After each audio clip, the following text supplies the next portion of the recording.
যাওয়ার পরেও শরীর খুব বেশি খারাপ হয়েছে। গত 10 তারিখ আমার শারীরিক অবস্থা একবারে ভালো আসলো। গতকালকে 11 তারিখ খাসার টাইটেলের প্রোগ্রাম আসলো, চিন্তা আসলো আলোচনা করতাম পারবো কিনা। ও সকাল দিকে মাঝানে একটু আরাম পাইছি আলহামদুলিল্লাহ, উপরে এখানে খিদমত হাজির হয়েছি গিয়া ওলামা একরাম বল আসা। আর আজকে আমার ফুরকান একাডেমির ফার্স্ট ফেজের অ্যাডমিশন টেস্ট আসলো। তো সব ও আমরা টিম পুরো ম্যানেজ করতে লাগে, ছোট থেকে ছোট কাজও আমরা করা লাগে।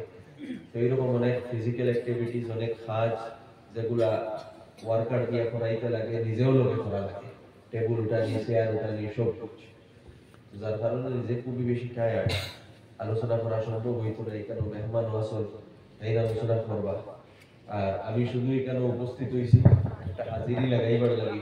আপনারা নিশ্চয় এখানে মায়া মহব্বতে এখানে দাওয়াত দিছে, ইনশাআল্লাহ সময় সময় মুলাকাত হইব, আলোচনা হইব। শুধু দুইটা কথা আমি এখানে কইব। প্রথম কথা হইল, যত আলোচনা এই মজলিস হয়েছে, আমার আগে হযরত মুফতি আব্দুল বাসির সাহেব দাওয়াত বরকাতুল্লাহ ফরসই নামার পরে এখানে আলোচনা হইব। যেগুলো আলোচনা হইব ওগুলা জীবনে বাস্তবায়িত করবা, ওগুলোর উপরে আমল করার চেষ্টা করে বলি করবা ইনশাআল্লাহ। বিশেষ করে আমার যুবক ভাই আপনারা কই আর এখানে আমাদের কইতে যুবক ভাই আপনারা আলোচনা শুনতা, আলোচনা করা আমার দ্বারা সম্ভব হইতো না, তবে কয়েকটা ইনস্ট্রাকশন দিব।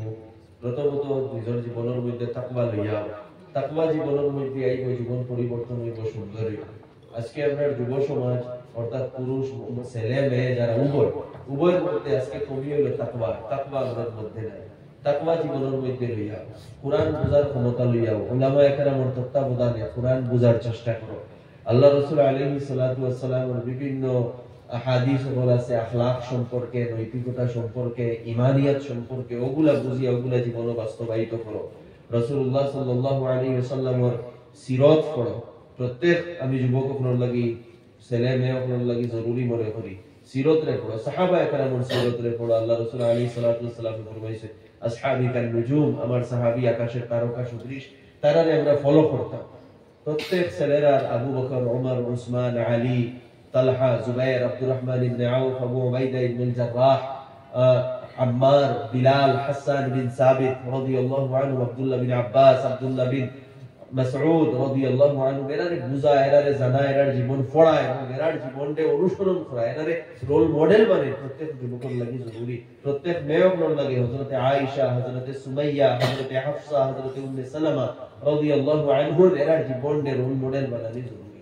যখন এইরকম এরারে আমরা ফলো করব, এরার জীবনকে আমরা রোল মডেল বানাইব, দিনী জ্ঞান থাকবো এবং উত্তম চরিত্র বানাইয়া, আমার আগে মুফতি সাহেব আলোচনা করছেন হালাল জানিয়া এবং হারাম থেকে বাঁচিয়া জীবন অতিবাহিত করব, তখন আমরা আদর্শ সমাজ এবং আদর্শ উম্মত এবং আমরা যুবক হল আদর্শ যুবক বনতাম।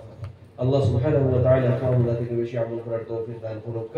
আর আপনারা খারাপ পাইবেন না, আমি রিয়েলি বহুত বেশি ক্লান্ত এবং এখন মানে সকালে এখন ফজর করে আর আরাম করছি না, বার হয়ে গেছি। আর ও আইয়ার এখন সফর থেকে আইয়ার সারাদিন কাম করছি, আলোচনা করা আমার দ্বারা মোটেও সম্ভব হইতো না। আপনারা ডাকিছেন, হাজির হইছি, আপনারা দোয়া করবার ভালো লাগি। আল্লাহ সুবহানাহু ওয়া তাআলা সকলে আমল করার তৌফিক দান করুক।